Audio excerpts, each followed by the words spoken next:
thank you for answering those past questions, Lisa. Now let's talk about the funny or memorable culture shock that you had. Okay. There are a few things, a couple things that I can recall. I went to the local Sari Sari store, which is like, for those that don't know, it's a little small, tiny, convenient store, almost like a very tiny 7-Eleven. And you can get things like soda. And so I went to the woman in the Sari Sari store and asked for a soda. So she took a glass bottle and then took off the cap. And then she asked if she can keep the glass bottle because you have to return it. They recycle the glass bottles. And so I thought, sure. She said, you know, if you don't want to drink it right now, I can prepare it so you can go. So I didn't know exactly what she meant, but I said, yeah, sure, that's fine. And then she proceeds to take the glass bottle and pour the soda in a plastic bag and put a straw in it. And I thought, what is she doing? What am I supposed to do with this?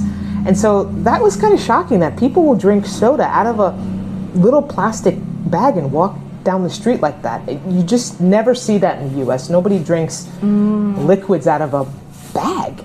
So I thought that was really strange. I'm kind of used to it now, but it's little things like that sometimes that shock you.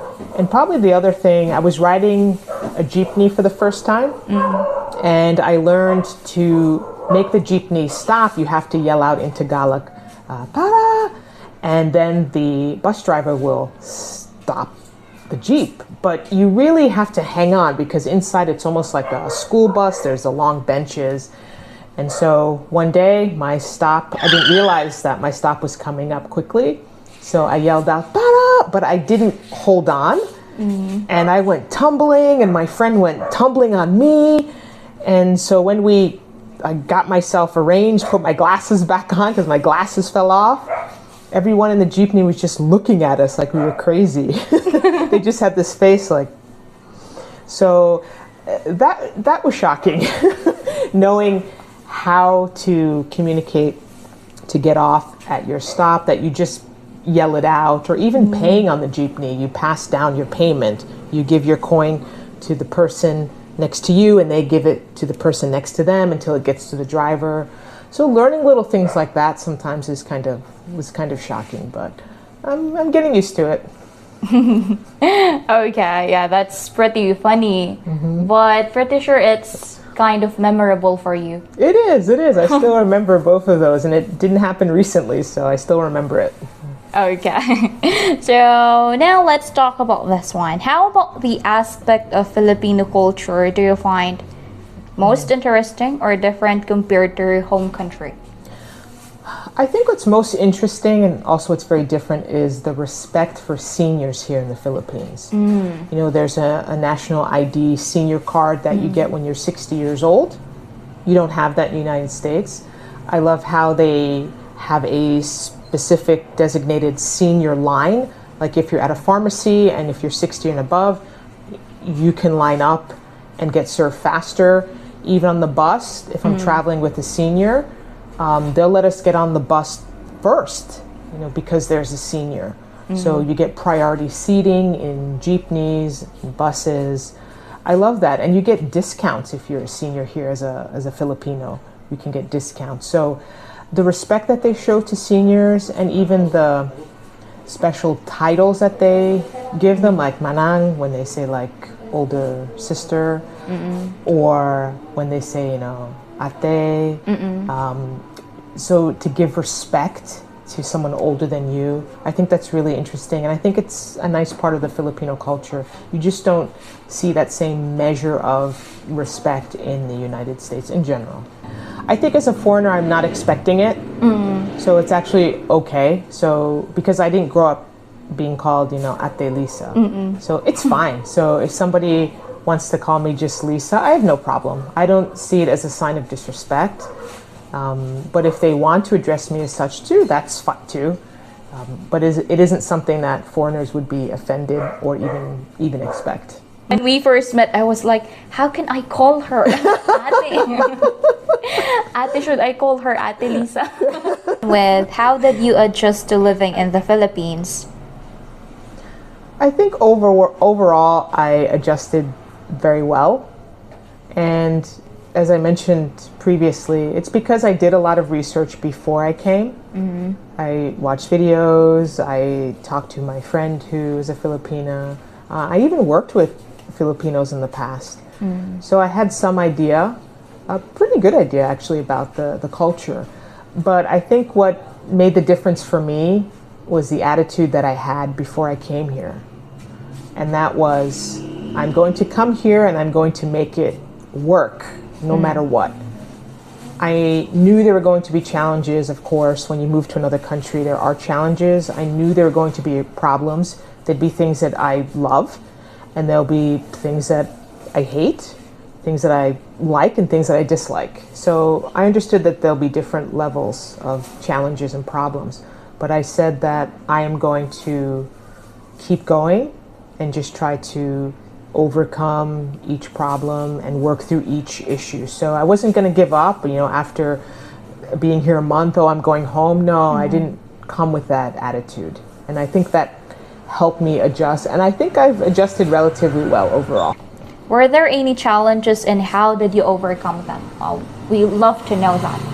There were challenges. And I had the approach that with each challenge, if I could control it, then I would work to overcome it. So, for example, we have these scheduled brownouts or blackouts. Like we recently had a 12-hour blackout. That's a challenge. In the U.S., unless it's a very bad hurricane or storm or tornado, you don't lose electricity. You just don't, and you don't lose internet. So having sort of spotty internet where the internet goes out and you have no communication, when is it coming back on? Or you have a sudden brownout, you don't know when it's coming back on, there's no communication. I wasn't used to that. But how do I overcome it? If I know there's going to be some kind of brownout, then I go to the mall. Or do something where I'm out of the house most of the day. Or I learn now to have like a solar power backup, a power bank. I learned how to power my internet modem. I never had to do that in the US. But I learned to do that, and from the help of others, showing me how to do different things and deal with no electricity. And so now it's not that uncomfortable not having electricity. I think the other complaint that I have or challenge is noise. Nature in general is noisy, just being in the province. So you have roosters that they crow, they're like clockwork, and it's okay. It's a nice alarm clock. I don't mind it if it's in the distance, and I'm used to that. If it's very close and right near your house, it can be annoying. But sometimes you can control that. You just don't have roosters or get a fence or something like that. Dogs also. I would say that's a challenge. And I'm not the only one. A lot of foreigners and expats complain about this because it has to be understood. We come from an environment where there is little noise, generally speaking. For example, having a neighbor's dog bark all night is not common in the United States. You can actually call the police and complain. It's called, you make a noise complaint. You call the police and say, I have a noise complaint. My neighbor's dog has been barking for 3 hours, and the police will come. They have to respond to any kind of call that they get. They have to address it. Here, sometimes people just, either they don't care, or they're not mindful of other people's peace, or they don't know that you can train a dog. Dogs can easily be trained. And I know a lot of people generally here don't train them, but you can train a dog not to bark at somebody passing by or with a visitor. And so that was tough. And I think I've addressed it. I've overcome that challenge. I had to talk to one of my neighbors. Everything's fine, but just let them know that I'm not trying to be sensitive. I know they say, foreigners, you're too sensitive to noise. No, we just come from, and maybe, but we just come from an environment where we don't have a lot of noise at night. We do appreciate being able to sleep through the night and not have a neighbor interrupt our peace. And so that's why you might hear a lot of foreigners complain why they leave the Philippines. And it's for this reason. They just can't handle sometimes dogs barking. You might even hear it now, right on cue. Motorbikes, roosters, karaoke, loud playing of loud music like karaoke. I know that's a big part of Filipino culture. In the US, karaoke is done in a bar. There's karaoke bars. People do not have home karaoke machines. We don't have karaoke at parties. And so that's something that we have to get used to. But I think overall I've addressed those challenges, at least the ones that I can control. I just try to create my own peace. You know, it's hot here in the Philippines. Well, I got an AC. So those kind of things you can sort of mitigate or handle. But overall I've adjusted well, and there's going to be more challenges in the future. And I just stop, slow down, and say to myself, what can I do to resolve this issue? What can I do to manage, or who can I call to help me?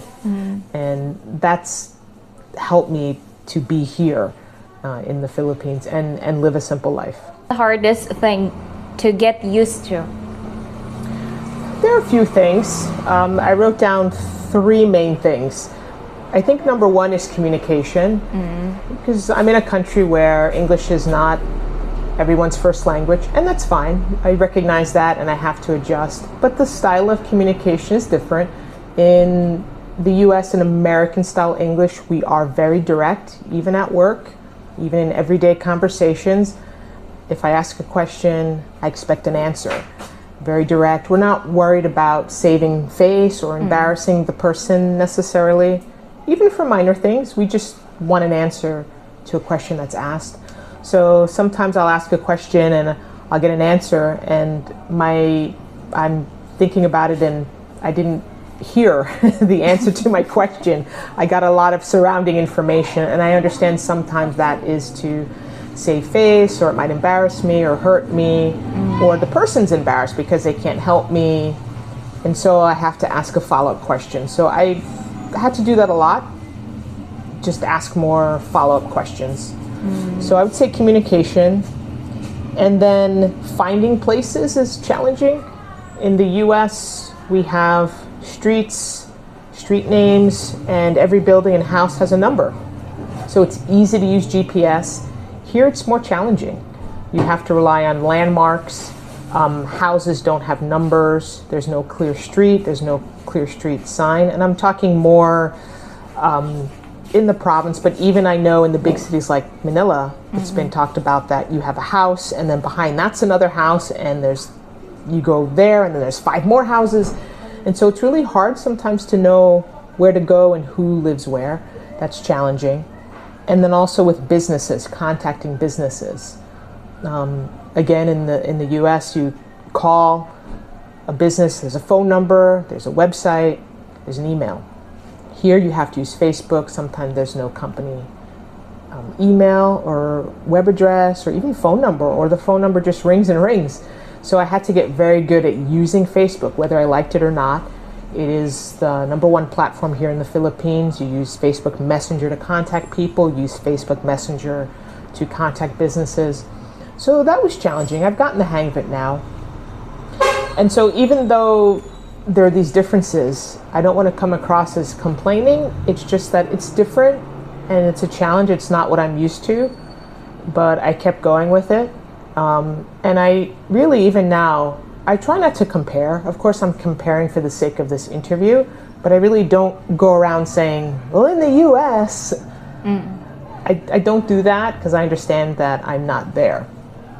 But it's just to help people understand sometimes why I feel a certain way, or why it's a challenge for me, just because of my past experience. So this is our last question now. All right. Would you recommend other foreigners to visit or live in the Philippines, and why? Yeah, absolutely. I think if you're looking for a simpler way of life, it's more affordable, the people are very friendly, very helpful, family-oriented, absolutely. But I think the Philippines is not for everyone.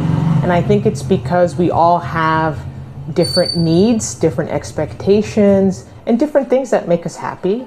So I would say absolutely yes, consider the Philippines, but I think you have to come with the idea of you're going to get challenges, you're going to experience things that you aren't used to, and you have to adjust.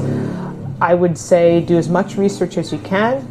If you have the budget, come and visit first and travel around to the different areas and islands, because not everywhere is the same.